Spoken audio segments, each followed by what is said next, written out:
அதாவது ரேங்கிங் சைக்கிளை விட மோடிஃபைட் ரேங்கிங் சைக்கிள் வந்து அதிக எஃபிஷியன்சி கொடுக்குது. ஸோ எதனால் அதிக எஃபிஷியன்சி கொடுக்குது அப்படிங்கிறத வந்து ஈஸியாக பார்க்கலாம். ஸோ இது பார்த்திங்கன்னா ரேங்கிங் சைக்கிளோட லைன் டயக்ராம். ஸோ இதிலேருந்து டிஃப்ரெண்ட் பண்ணி நம்ம மோடிஃபைட் ரேங்கிங் சைக்கிளோட எஃபிஷியன்சியை பார்க்கலாம். ஸோ எதனால் இது எஃபிஷியன்சி கொடுக்குதுன்னா, நமக்கு 2 ப்ராசஸ் வந்து எக்ஸ்ட்ரா பண்ணுறோம். ஒன்று ரீஹீட்டிங் ப்ராசஸ், இன்னொன்று ரீஜெனரேட்டிங் ப்ராசஸ். ஸோ இந்த 2 ப்ராசஸ் தான் ரேங்கிங் சைக்கிளுக்கும் மோடிஃபைட் ரேங்கிங் சைக்கிளுக்கும் டிஃப்ரெண்ட்டு.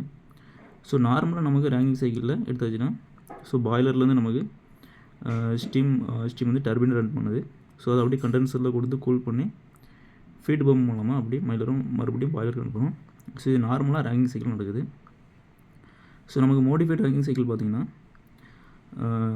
இந்த டர்பைன் இருக்கிற இடத்துல பார்த்திங்கன்னா நமக்கு 2 டர்பைன் வச்சுருக்காங்க இருக்கும். ஒன்று ஹை ப்ரெஷர் டர்பைன், இன்னொன்று வந்து லோ ப்ரெஷர் டர்பைன் சொல்லி 2 டர்பைன் வச்சுருப்பாங்க.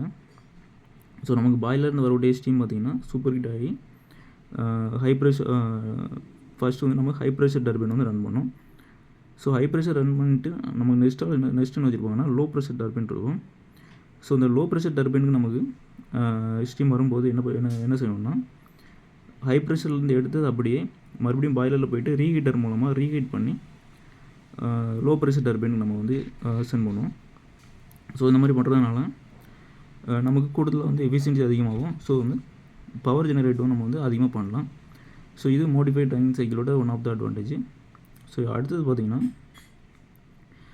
நமக்கு டர்பைன்லேருந்து ஸ்டீம் வருது, அதை கண்டென்ஸ் பண்ணுறோம். கண்டென்ஸ் பண்ணி அப்படி பாய்லருக்கு அனுப்புகிறோம்.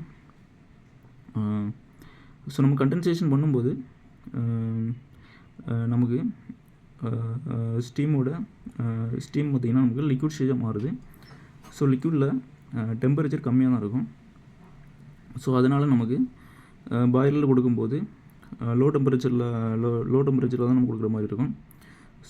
ஸோ அதனால் என்ன பண்ணுறோம்னா, அந்த டர்பைனுக்கு வரக்கூடிய ஸ்டீமில், சூப்பர் ஹீட் ஸ்டீமில் 1 பார்ட்டை வந்து நம்ம பிரித்து எடுக்கிறோம். ஸோ 1 பார்ட்டை பிரித்து எடுத்து ஸோ அந்த ஸ்டீமை கொண்டு இந்த கண்டென்சர்லேருந்து வரக்கூடிய லிக்விடை வந்து நம்ம ஹீட் பண்ணுறோம். ஸோ ரீஜெனரேட்டிங் பண்ணுறோம், ரீஹீட் பண்ணுறோம். ஸோ இந்த மாதிரி ஹீட் பண்ணதை ஹாட் வெல்லில் அனுப்பிட்டு மறுபடியும் பம்பு மூலமாக ப்ரெஷர் பண்ணி எக்னாமிசர் மூலமாக பாய்லரில் அனுப்பணும். ஸோ இதனால் நமக்கு என்ன ஆகுதுன்னா, வாட்டருடைய டெம்பரேச்சர் அதிகமாகுது. ஸோ பாய்லரில் அதிக ஃபியூயல் தேவைப்படாது. நமக்கு லிக்விடை ஹீட் பண்ணுறதுக்கு அதிக ஃபியூயல் தேவைப்படாது.